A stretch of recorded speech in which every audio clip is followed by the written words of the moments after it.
بسم الله الرحمن الرحيم والصلاة والسلام على أشرف المرسلين.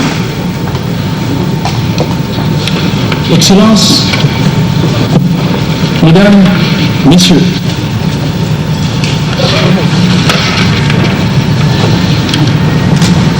ayant l'honneur de présider cette séance, il m'est agréable, au nom de l'Assemblée, de souhaiter la bienvenue et de remercier son Excellence, M. Mohamed Bouzali, Premier ministre de la République tunisienne, qui nous a fait le grand honneur de rehausser par sa présence l'ouverture de ce symposium, qui est organisé conjointement par l'Office national du planning familial et de la population et la Société tunisienne de gynécologie et d'obstétrique, et ce, sous le haut patronage de son Excellence, M.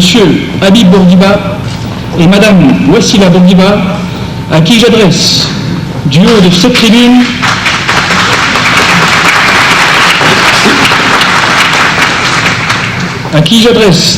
tribune, et en votre nom, nos plus vifs remerciements et notre plus grande reconnaissance. Mes remerciements s'adressent également à M. Chitzfar, ministre de la Santé publique, à messieurs les membres du gouvernement et les chefs de mission accrédités en Tunisie, à Madame Souad Chatr, présidente directeur général de l'Office national du planning familial et de la population, à messieurs les membres du Conseil de l'Académie mondiale des sciences de la population, à monsieur Henri Mylène, secrétaire général de l'Association médicale mondiale, aux membres du Comité international d'organisation du Symposium international sur la régulation de la fertilité, et enfin, à vous tous, chers invités. Nous voici donc tous réunis ici avec un souci commun, le bien-être et la santé des femmes et des enfants de nos pays. Nous avons un rôle important à jouer dans l'amélioration de la qualité de la vie de nos concitoyennes et concitoyens, et notre participation professionnelle a contribué, contribue et contribuera à s'assurer que le noyau familial soit protégé et renforcé pour ce bien-être et la santé de tous. Par la grâce de Dieu, le 1er juin 1981, je déclare en votre nom ce symposium international sur la régulation de la fertilité ouvert. Il m'est agréable à présent, Excellences, Mesdames et Messieurs, de donner la parole à Madame Souad Chatr, présidente directeur général de l'Office national du planning familial et de la population, organisme qui œuvre essentiellement au bonheur de la famille en Tunisie. Elle illustre pleinement la promotion de la femme tunisienne, puisque Madame Chatr est la première dame tunisienne à assurer les responsabilités de président directeur général, après avoir durant de nombreuses années été à la tête de la direction de l'action sociale au ministère des Affaires sociales. Madame Souad Chatr, je vous prends la parole.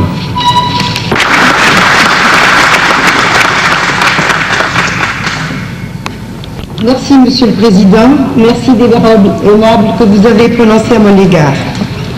Monsieur le Premier ministre, Messieurs les ministres, Excellences, honorables invités et participants, Mesdames, Messieurs, je me fais tout d'abord un agréable devoir de vous souhaiter à tous la bienvenue en Tunisie, terre de rencontres et d'ouverture, où, j'espère, que vous trouverez le cadre propice à la réflexion.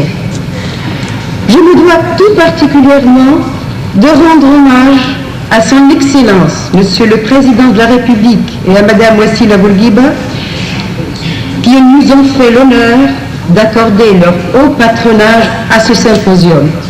Symposium d'importance mondiale consacré à l'étude d'une question qui bénéficie depuis plus de 2 décennies de la sollicitude et de l'appui constant du président Bourguiba. C'est en effet grâce à la volonté et à la clairvoyance du président de la République qui a libéré la femme tunisienne et en a fait, pour la première fois dans l'histoire de notre pays, une citoyenne à part entière, en faisant promulguer le 13 août 1956, quelques mois seulement après l'accession de la Tunisie à son indépendance, le Code du statut personnel, code promulgué dans le cadre d'une politique globale de bien-être de la famille et d'évolution harmonieuse de la société. C'est donc dans ce cadre que le programme de planning familial a vu le jour, s'est développé et a atteint sa dimension actuelle. Sur le plan international, nous savons que le président Bourguiba est l'un des 30 chefs d'État signataires en décembre 1967 de la déclaration de Téhéran sur la population. Déclaration qui considère que la planification est un droit fondamental de l'homme. Je me fais un plaisir de remercier Monsieur le Premier ministre d'avoir bien voulu rehausser de sa présence cette rencontre et présider l'ouverture de ces travaux. Il réaffirme ainsi, une fois de plus, l'intérêt qu'il n'a jamais cessé de manifester à l'égard des questions de planification familiale et de population. Il me plaît de dire que, du temps où il était ministre de la Santé publique, M. Zali a donné à notre programme de planification familiale son plein essor, en mobilisant toutes les énergies et pour en assurer résolument et méthodiquement l'exécution et la réussite. Il m'est agréable, puisque l'occasion m'en est offerte, de souligner l'appui constant que l'Office national du planning familial et de la population rencontre auprès de Monsieur le ministre de la Santé publique. Je m'en voudrais de ne pas souligner également le soutien dynamique des autres départements ministériels, du Parti socialiste d'Estorien et des organisations nationales, particulièrement l'Union nationale des femmes de Tunisie, soutien constant à la mise en œuvre du programme de planification familiale. Répondons à cette volonté dont je vous parlais tantôt. Notre programme de planification familiale vise non seulement à assurer l'équilibre démographique de la société, mais également à préserver la santé de la mère et de l'enfant et à réaliser l'épanouissement de la famille pour le plus grand bien de la collectivité. C'est pour cela que nous avons fait de la planification familiale un droit permettant à un couple de choisir librement la taille de leur famille et de bénéficier des services qui leur donnent la possibilité de concrétiser leur choix. Notre souci dans ce domaine est d'améliorer constamment la qualité de nos services afin de permettre de mieux en mieux de répondre de mieux en mieux aux besoins de la population. Ce symposium revêt pour nous tous, j'en suis sûre, une importance considérable. En effet, il nous donne l'occasion d'échanger des informations, d'enrichir nos expériences réciproques et d'étudier ensemble toutes les possibilités nous permettant de perfectionner nos méthodes et nos techniques dans le domaine du contrôle de la fertilité et de faire progresser la contraception dans la perspective d'une plus grande efficacité. Je suis convaincue que les travaux de notre Assemblée vont atteindre ces objectifs grâce à vous tous et à l'apport des éminents chercheurs qui sont parmi nous. Je me permets enfin d'adresser mes vifs remerciements à tous les organismes qui nous ont prêté leur précieux concours pour organiser ce symposium et je renouvelle à tous nos hôtes mes souhaits de bienvenue et d'agréable séjour dans notre pays. Merci.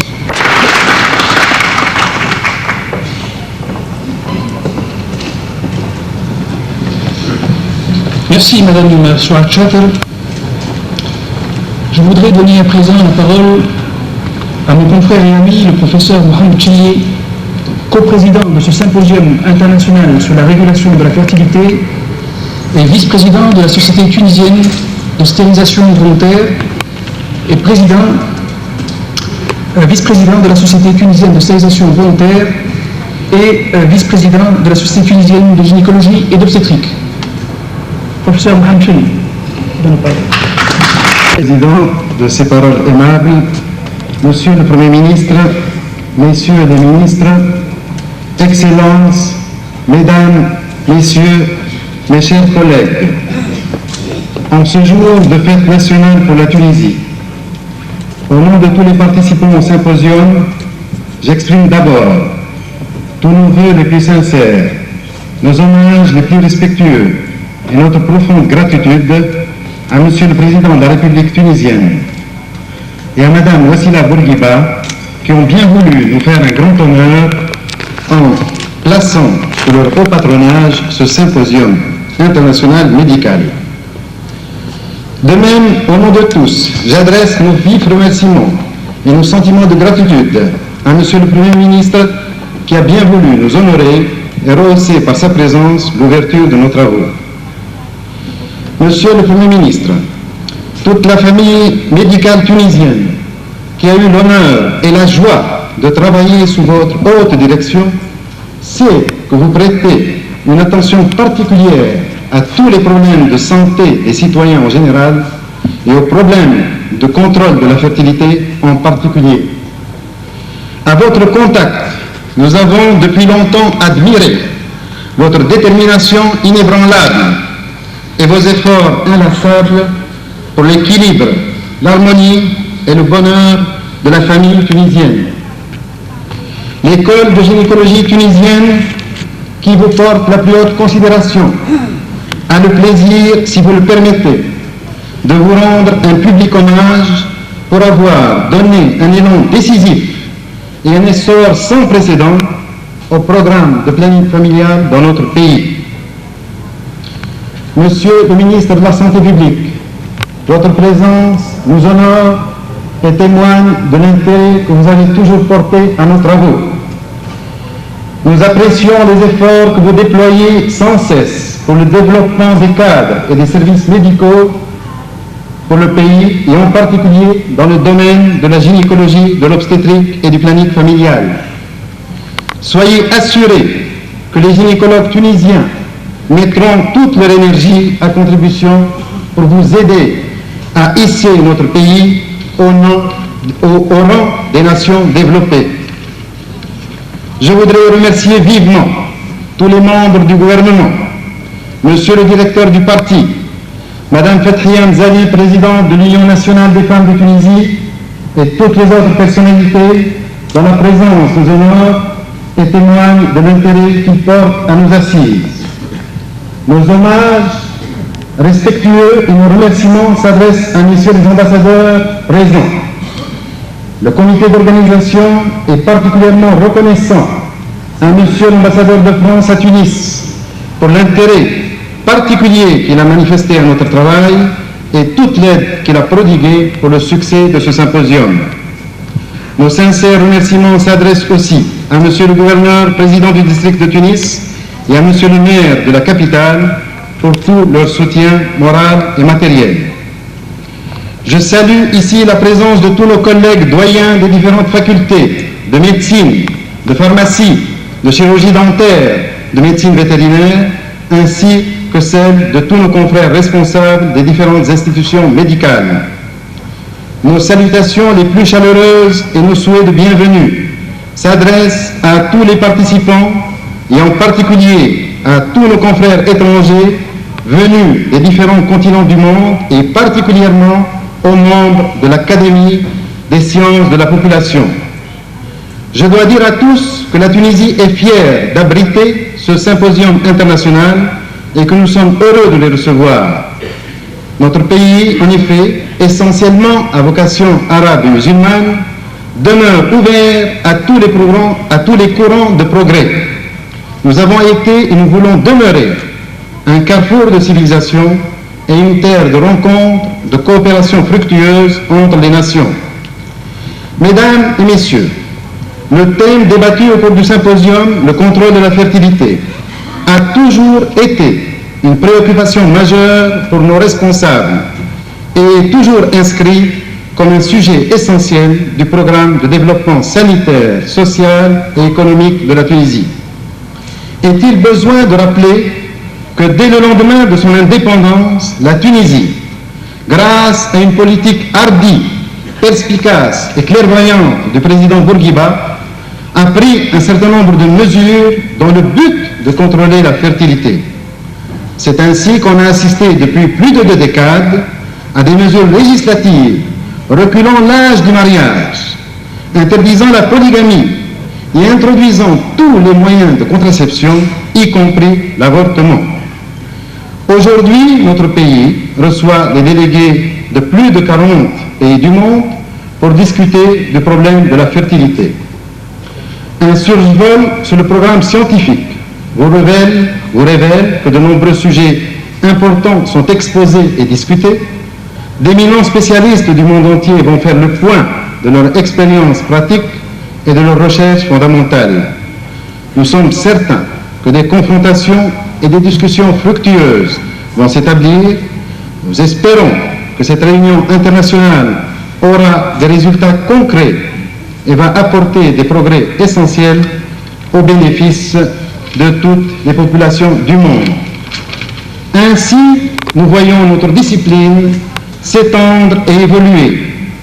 Après avoir assisté au début de ce siècle à l'institution d'une obstétrique la moins traumatisante possible, après avoir assisté au développement et à la fusion heureuse de la gynécologie et de l'obstétrique, et à l'articulation entre une bonne obstétrique et une bonne néonatologie, nous assistons à la fin de ce XXe siècle à un bon développement de la contraception et à une limitation de l'explosion démographique, et ceci au bénéfice de la qualité de la vie et du bien-être des familles.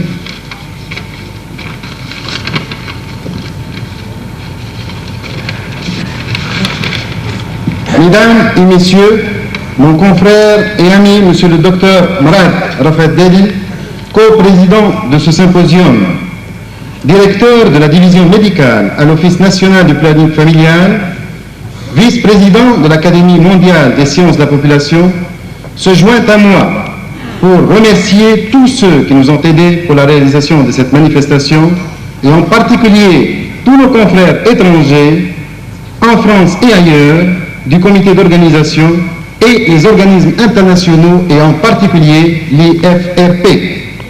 Nous adressons aussi tous nos remerciements aux laboratoires pharmaceutiques et aux fabricants de matériel médical qui nous ont apporté leur contribution pour le succès de ce symposium. À toutes et à tous les participants, je renouvelle l'expression de notre gratitude, nos souhaits de bienvenue à Tunis, en espérant que le soleil sera toujours au rendez-vous pour rendre votre séjour le plus agréable parmi nous. Merci.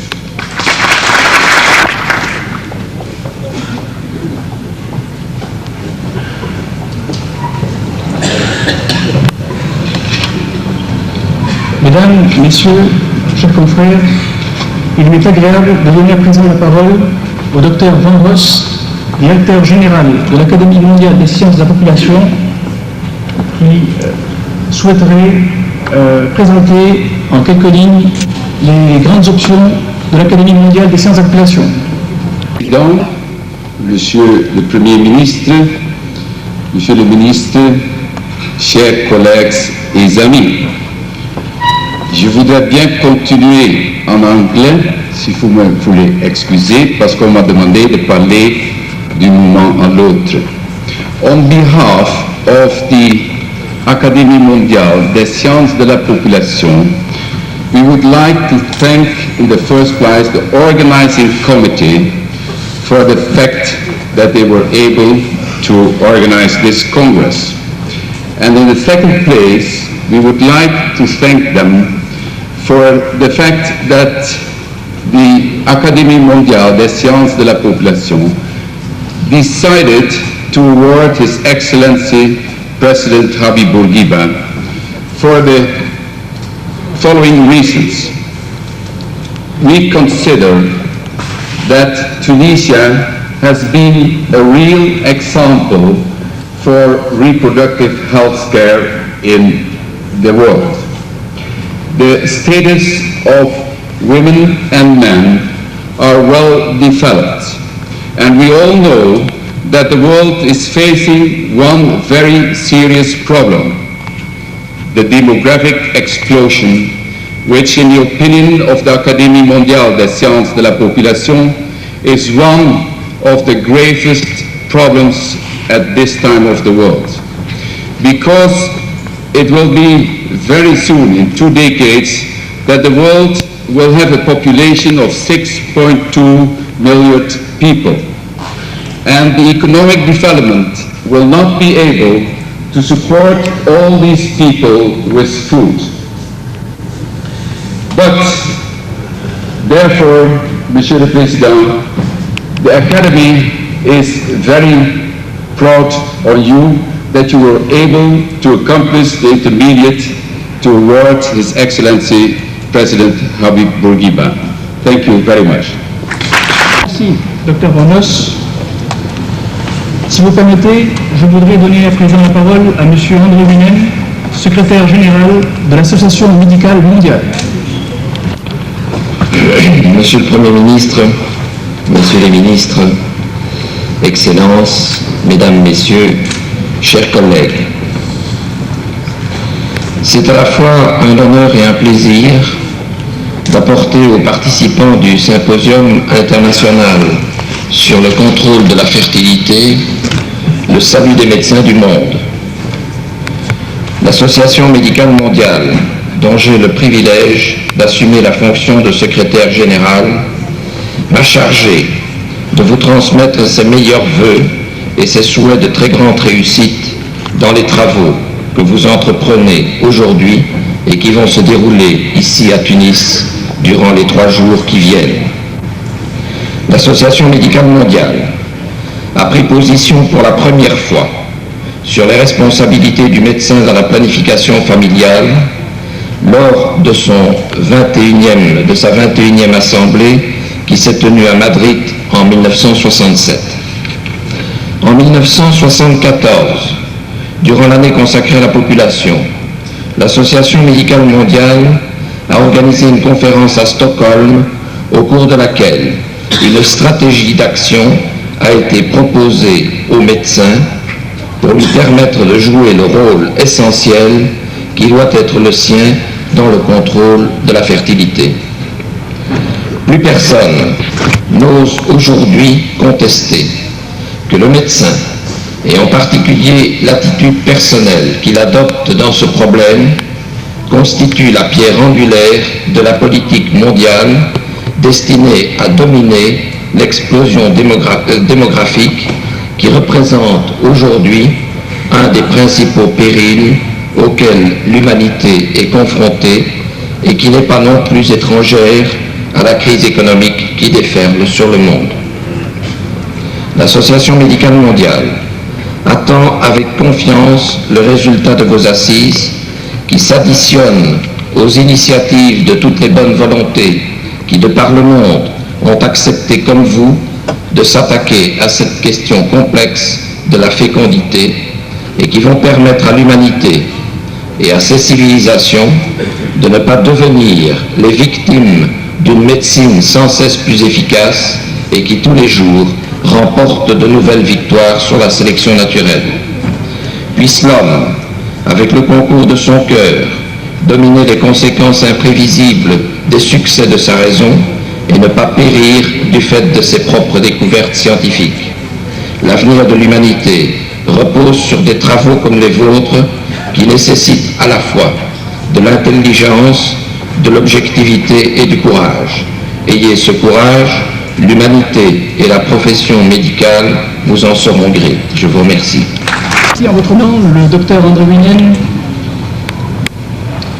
Excellences, Mesdames, Messieurs, nous avons l'honneur d'avoir parmi nous le professeur Hubert de Watteville. qui est le président de l'Association internationale pour la protection de la mère et du nouveau-né, et cofondateur et premier président depuis 1954 de la Fédération internationale de gynécologie et d'obstétrique.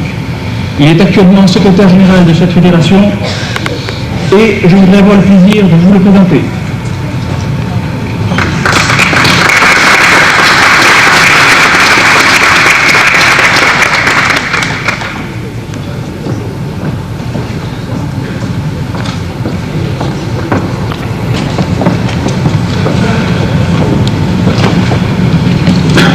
Monsieur le Premier ministre, Messieurs les ministres, Messieurs les présidents de ce symposium, Messieurs les doyens, Excellences, chers collègues, Mesdames et Messieurs, je me sens confus et en même temps honoré de l'occasion que m'a été offerte pour vous adresser quelques paroles. J'en suis heureux parce que ça me donne l'occasion d'exprimer au gouvernement tunisien, aux organisations et à tous les collègues qui ont contribué à la mise de tous les participants étrangers nos remerciements de nous avoir associés à vos travaux et en même temps nos félicitations pour l'excellente organisation de cette réunion importante. D'après ce que nous avons constaté jusqu'à présent, nous pouvons prédire qu'il y a sans doute ce symposium sera fructueux et nous enrichira.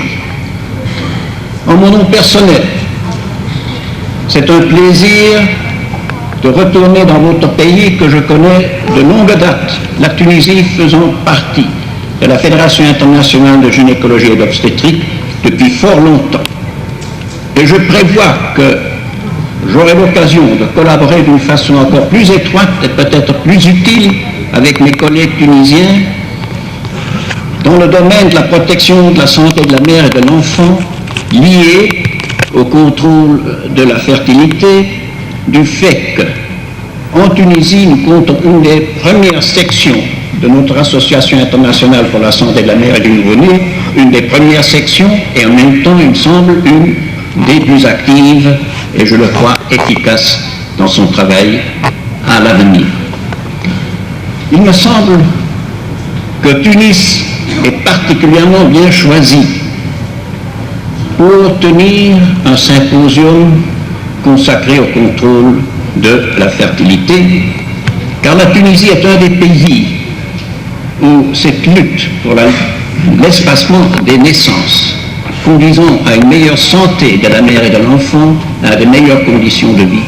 La Tunisie est un des premiers pays où cette lutte a été entreprise à l'échelle nationale. Je pense qu'il y a d'autres raisons pour lesquelles Tunis est un site particulièrement approprié pour une réunion internationale de cette envergure. Tunis, depuis l'Antiquité, est un carrefour, est un point de liaison entre le nord et le sud. Tunis, c'est comme un phare dont le faisceau lumineux irradie dans toutes les directions. Et je ne doute pas que l'effort de nos collègues tunisiens et le succès dans le domaine qui nous intéresse aujourd'hui et dans les jours à venir leur permettra de faire œuvre de pionnier, de faire bénéficier des voisins de leur expérience et de servir comme dans le passé, encore dans l'avenir, comme un lien entre les peuples du nord, du sud, de l'ouest et de l'est pour une meilleure santé de la mère et de l'enfant et de la famille. Je vous remercie. Excellences, Mesdames, Messieurs, je crois qu'il m'est difficile, après les interventions de Mme Souachadre et du professeur Chénier, de vous présenter celui qui, pour le peuple tunisien et l'opinion internationale, n'est pas seulement l'homme placé par Bouguiba à la tête du gouvernement, mais aussi un rénovateur du socialisme et un humanisme qui n'a jamais cessé et qui ne cesse de se pencher sur la condition de ses compatriotes, et qui, il y a quelques années, a parlé d'une action spécifiquement tunisienne en matière de régulation de la fertilité. Et je cite, Action qui vise tout d'abord à libérer l'homme, à le soustraire du carcan du fatalisme, des préjugés et du laisser-aller, à l'amener à apprécier son pouvoir sur lui-même et son pouvoir sur sa vie et sur sa condition. Fin de citation. J'ai nommé M. Mohamed Bouzali, Premier ministre de la République tunisienne.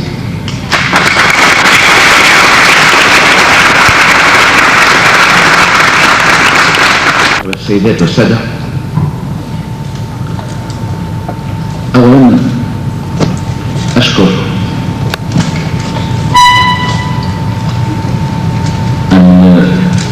الديوان القومي للتنظيم العائلي والجمعية التونسية لأمراض النساء وكل الأطباء والمسؤولين على تنظيم هذا الملتقى.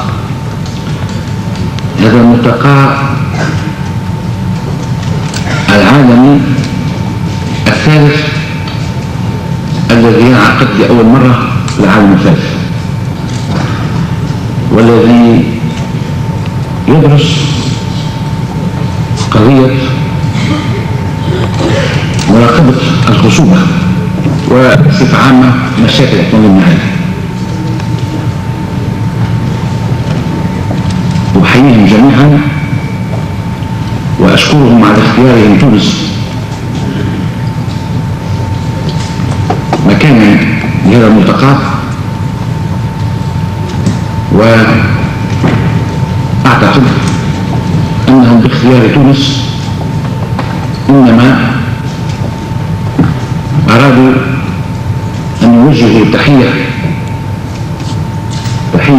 تقدير واعتراف لرئيس الجمهورية التونسية بمواجهة أكبر حروب الرقيبة الذي ناصر المرأة ولا يزال، والذي حرر المرأة ولا يزال، والذي شجع تشجيعا فعالا متواصلا على التنظيم العائلي بأبعاده النفسية والاجتماعية والاقتصادية.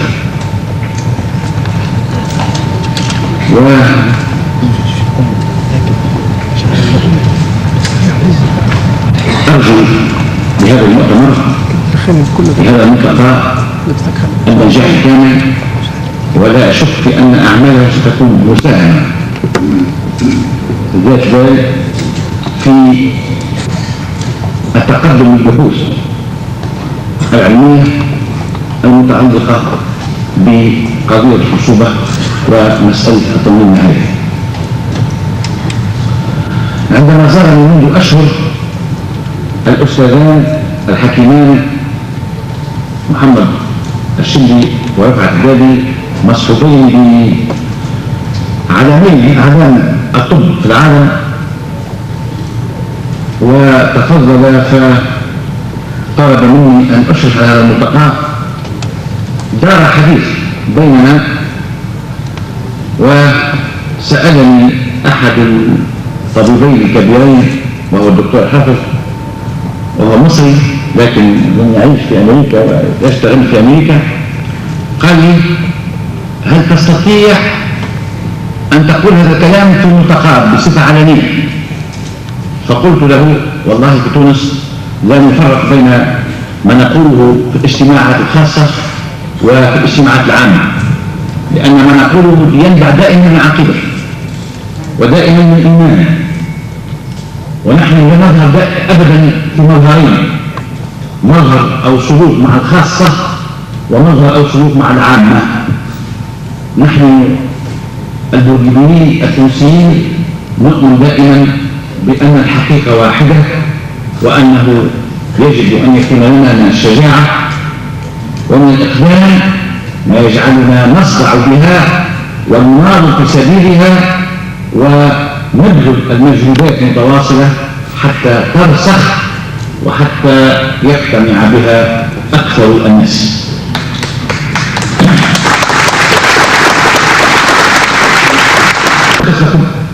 كمشاهدة في هذا الملتقى أو كمقدمة لهذا الملتقى، ما دار بيننا أو ما قلته لهؤلاء الأطباء الأجلاء. قلت لهم أن سياستنا للتنظيم العائلي تندفق من نظر الإنسان التونسي بوصفه إنسانا حرا قادرا على أن يقرر مصيره بنفسه.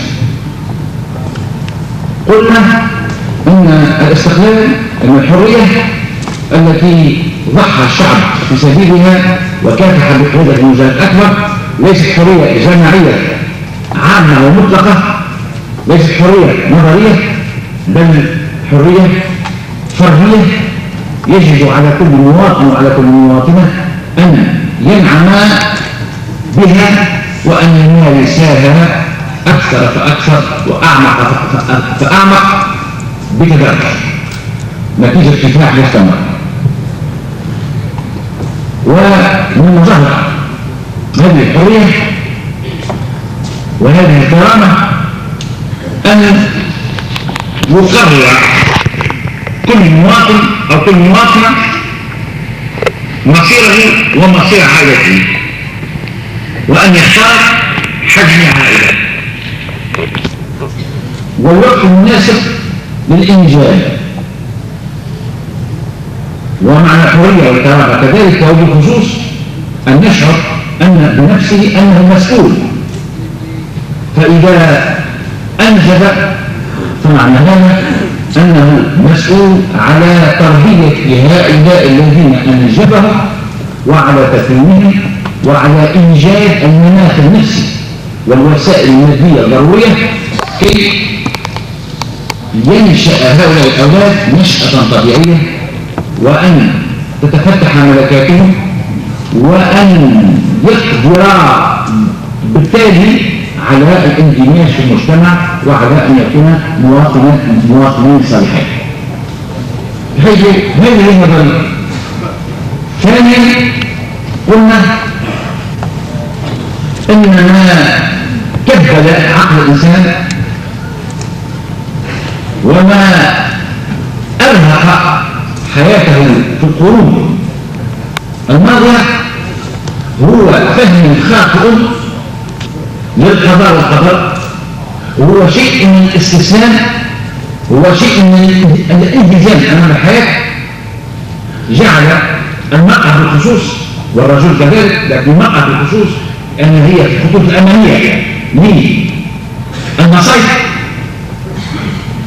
تجعل المرأة تحيا حياة خوف وتهيئ من الإنجاب، ويعني ترهقها كثرة الولادات، فتذهب غضارتها وتزول نظرتها ويشحب لونها وتتوتر أعصابها ويبتعد عنها زوجها، وهي تعيش في جهنم يومي بين عدد كبير من الأولاد، فلا تستطيع لا أن تربيهم ولا أن تبتسم لهم ولا أن تعطيهم الحد الأدنى من الحنان والمحبة، فهي في ملاحقة ليست لها نهاية وليس لها مآل.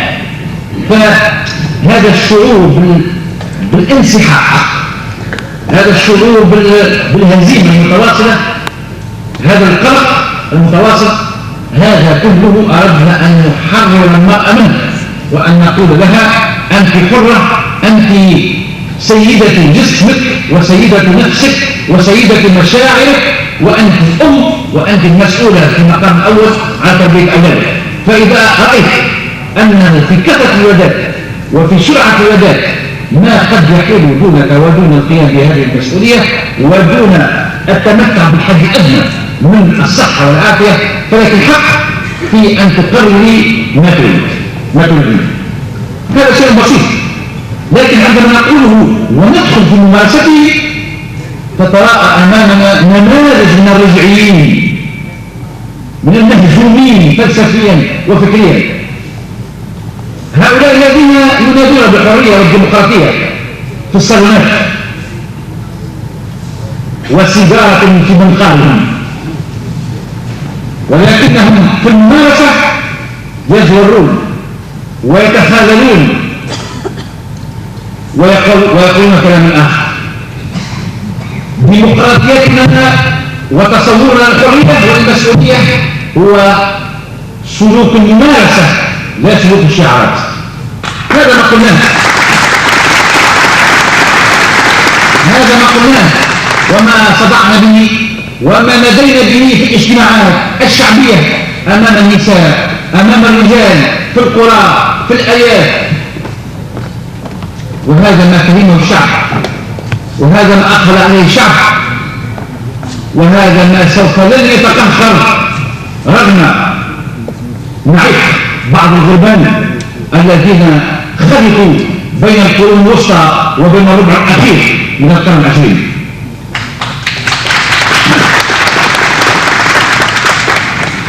ثم ننظر إلى المجتمع ونرى المشاكل العمرانية ونرى المشاكل الاجتماعية ونرى مقتضيات التنمية، فنشكر على بلادنا من أنها رغم مجهودات التنمية ورغم الجهاد المستميت قد لا تصل إلى ما نبغيه لها وما ترمو به الأجيال الصاعدة إذا ما تجاوز التزايد العمراني تزايد الثروة الوطنية والإمكانيات الاقتصادية والاجتماعية.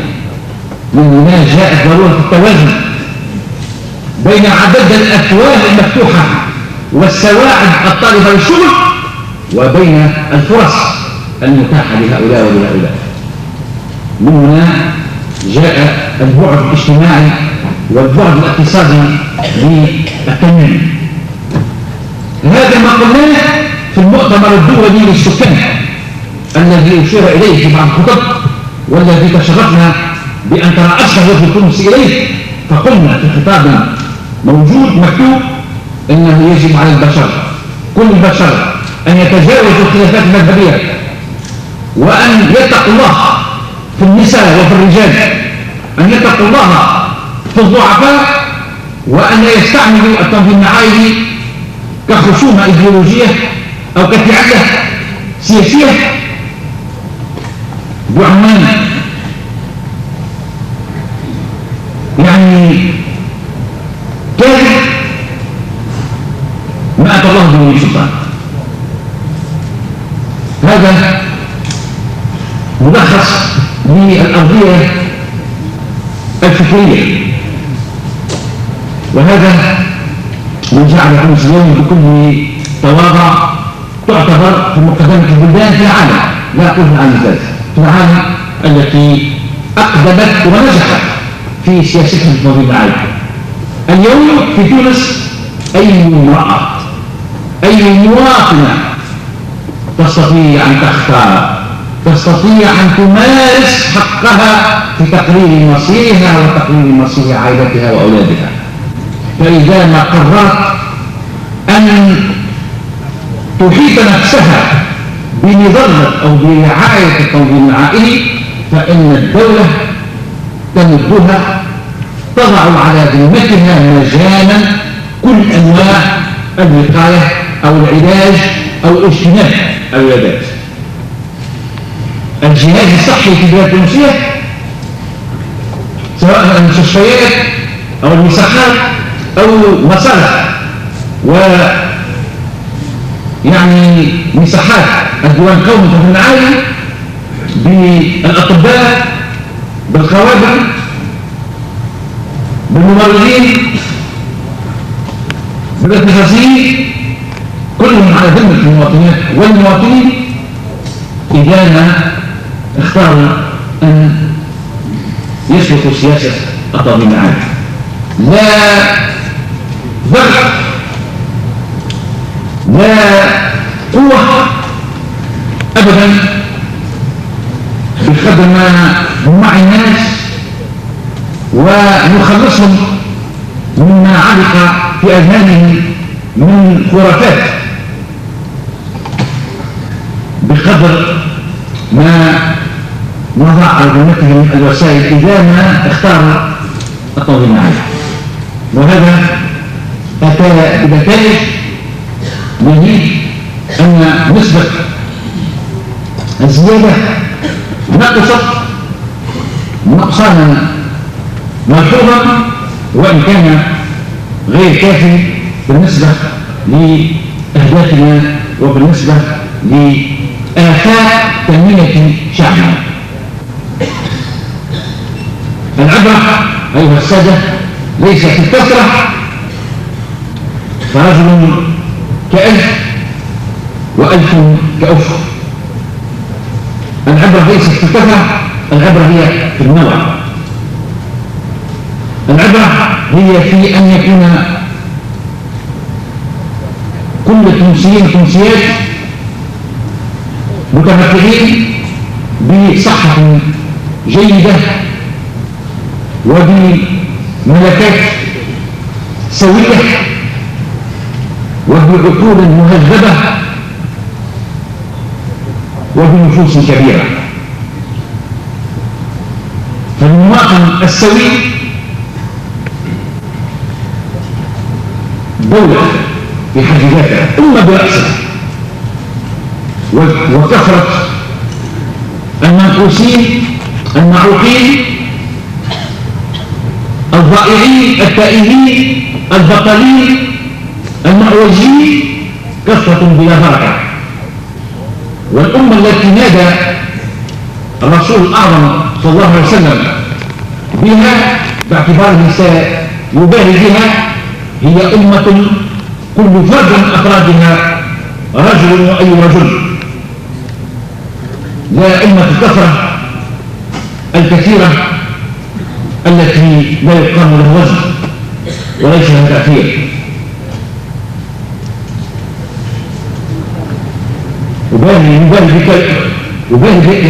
وأمة مبالي بها أي أمة كل فرد منها يكون كالبلسم على الجرح، يكون قوي، يكون خلاق، يكون حر كمان. هذه هي نظرتنا وقد نجحنا فيه لحد كبير، وأعتقد أنه بفضل إخلاص وكفاءة الأطباء التونسيين والباحثين والفنيين والمتصرفين نستطيع أن نواصل هذه المسيرة وأن نضع الرهان حتى نسير شيئا فشيئا نحو المجتمع التونسي الفاضل الذي يريد والذي يمارس عندئذ ممارسة حقيقية الديمقراطية والحرية. فهذه هي الكلمة الوجيزة التي أردت أن أقولها أمامكم مساهمة مني في هذه المنطقة، وتحية مني إليكم جميعا وتشجيعا على المضي، وتمنيا أن يكون هذا الملتقى ملتقى ناجحا، ويعني أن يخطو خطوة أخرى جديدة في مضمار البحث وفي مضمار العلم، وأن يكون هذا الملتقى التونسي المنعقد في تونس ملتقى يذكر فيرجع إليه كخطوة حاسمة في هذا الميدان، ميدان ما يسمى بالوالدية أو ميدان الخصوبة أو ميدان التنظيم العالي. شكرا لكم وتحية جديدة مجددة، والسلام عليكم ورحمة الله. Vous avez tous l'appareil, n'est-ce pas, d'introduction. Moyen nouveau le discours de première main, avec tout le respect que je dois aux interprètes, évidemment. Lorsque, il y a quelques mois, j'ai reçu le professeur Dani, le professeur Mohamed Sindi et le docteur Dani, avec deux éminents professeurs de réputation mondiale, pour m'inviter à présider ce symposium. J'ai parlé de mon expérience d'ancien ministre de la Santé et ce qui a été fait durant les 4 années où j'ai occupé cette fonction, ce qui a été fait en matière de planning familiale. Et le professeur Hafez, qui est d'origine égyptienne et qui travaille aux États-Unis, m'a dit: est-ce que vous pouvez répéter cela à l'occasion de symposium? Je lui ai dit: mais bien sûr. Il m'a dit: vous oserez? Je lui ai dit: mais bien sûr, parce que le discours que nous tenons en Tunisie est le même, que ce soit dans les réunions limitées dans des réunions publiques, nous n'avons pas de visage, nous n'avons pas de politique. Une politique pour le peuple et une politique pour l'élite. Et tout à l'heure, maintenant, j'ai résumé quelques-unes des idées forces qui ont toujours animé et orienté notre politique en matière de planning familial. J'ai dit et je répète que cette politique de planning familial n'est pas seulement conditionnée ni imposée par un je ne sais quel parallélisme entre la croissance économique et la croissance démographique. J'ai toujours pensé que le planning familial, que cette politique audacieuse en matière de planning familial découlait d'une vision de l'homme tunisien, de ce qu'il devrait être. C'est une des composantes de la dignité que nous devons tous œuvrer afin de donner à tous les Tunisiens et à toutes les Tunisiennes. L'indépendance tunisienne n'est pas simplement un concept abstrait, pas simplement une constitution, une des lois. La liberté est une condition que nous méritons, pour laquelle nous luttons, que nous concrétisons dans notre vie personnelle, dans notre vie sociale, dans nos rapports avec les autres. Et la première des conséquences de cette libération de la femme et de l'homme, c'est ce que j'ai appelé, il y a quelques années, cette défatalisation, cette libération de l'homme, de ce fatum qui a laissé croire pendant des siècles à nos ancêtres, non seulement en Tunisie, mais un peu partout dans le monde, que les accouchements, la multitude des enfants était une loi contre laquelle il est impossible de réagir, qu'on ne peut pas éviter. Et les hommes, mais surtout les femmes qui souffrent le plus, accepter cela, supporter la douleur, les privations, résilier, eh bien, nous avons contribué à libérer la femme, à lui dire que le fait de faire des enfants n'était pas une fatalité, qu'il y a une relation de cause à effet, et qu'en réfléchissant bien, en supprimant la cause, on peut supprimer, on supprime les effets. C'est aussi simple que cela. Mais pour l'expliquer à des gens qui souffraient et qui souffrent jusqu'à présent, dans l'atavisme séculier, il fallait oser parler. Il fallait s'attaquer à certains tabous. Il fallait faire fi de certains mamamouchis, de certains passistes qui confondaient et dont certains encore confondent liberté et soumission, foi et passivité. Eh bien, nous avons réussi. Nous avons réussi parce que nous avons parlé le langage du cœur, parce que nous étions sincères, parce que nous aimions vraiment ce peuple et que nous continuons à l'aimer. Aimer le peuple, cela veut dire soulager le plus grand nombre de la misère. Ne pas parler de la liberté et de la démocratie dans les salons, un cigare dans le bec. Cela signifie aller auprès du peuple, dans les quartiers les plus populaires, les plus pauvres, et expliquer et expliciter,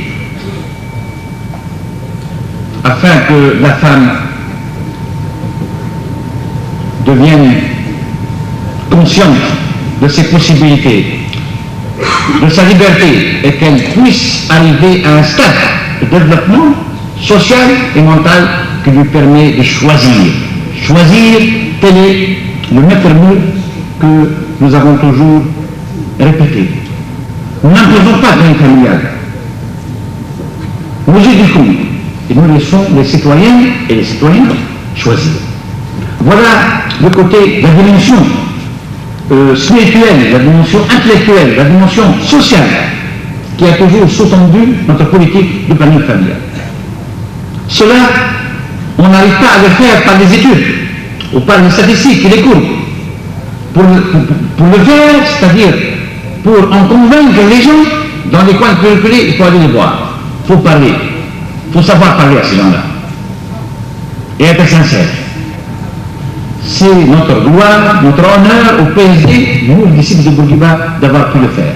À l'image de Bourguiba, sur les pas de Bourguiba, avec les méthodes de Bourguiba, qui pendant presque un demi-siècle ne cesse d'éduquer le peuple, qui a libéré la femme, qui, 4 mois après l'indépendance, a supprimé la polygamie, la répudiation, qui a institué des lois pour protéger la femme contre l'égoïsme de certains, l'hédonisme de certains, qui par ailleurs continuent à pérorer sur la démocratie, la liberté et le progressisme, mais qui, dès qu'ils rentrent chez eux, oublient le progressisme et les idées et redeviennent réactionnaires et égoïstes. La sincérité dans les propos, le courage dans les attitudes, la logique et la cohérence dans le comportement, voilà quelques-unes des vertus que la démocratie exige et que certains tenants de la démocratie doivent apprendre ou réapprendre et avoir le courage de vivre et d'imposer autour d'eux. Le planning familial est un des aspects de ce courage, de cette sincérité, de cette aptitude à dire le vrai et à supporter toutes les critiques et les inconvénients en le disant. Il y a, ça je n'ai pas dit en arabe, mais c'est un exemple. L'autre jour, j'étais allé à Kéroun pour inaugurer une clinique du planning familial. C'est très bien, il y avait des médecins, il y avait des sages-femmes, il y avait des infirmiers, il y avait des politiciens.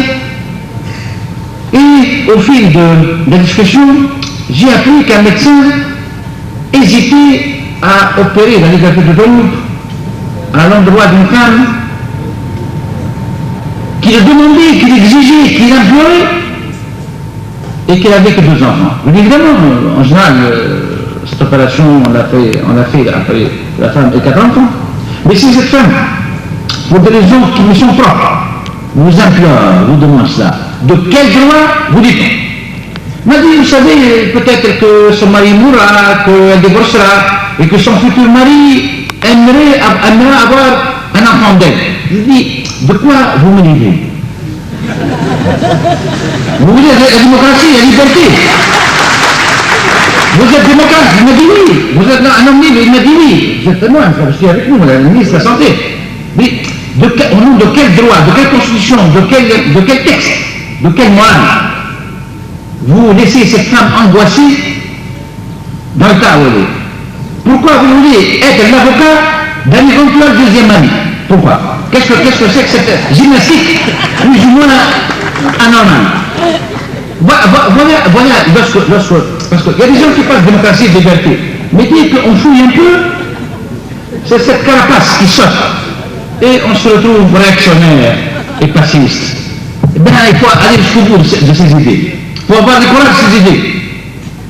Les démocrates ne sont pas toujours ceux qui parlent de démocratie. Ce sont ceux qui se comportent en démocrate. Vis-à-vis d'eux-mêmes, vis-à-vis de leur famille, de leurs enfants, de leurs amis, dans l'exercice de leurs fonctions professionnelles. Eh bien, puisse cette expérience familiale contribuer, par-delà le planning familial, à une sorte d'éducation démocratique et politique. Si cela est, eh bien, cette occasion que vous m'avez offerte aura été une occasion bénéfique, et c'est pour cela et pour d'autres raisons que je vous remercie et que je vous souhaite beaucoup de succès.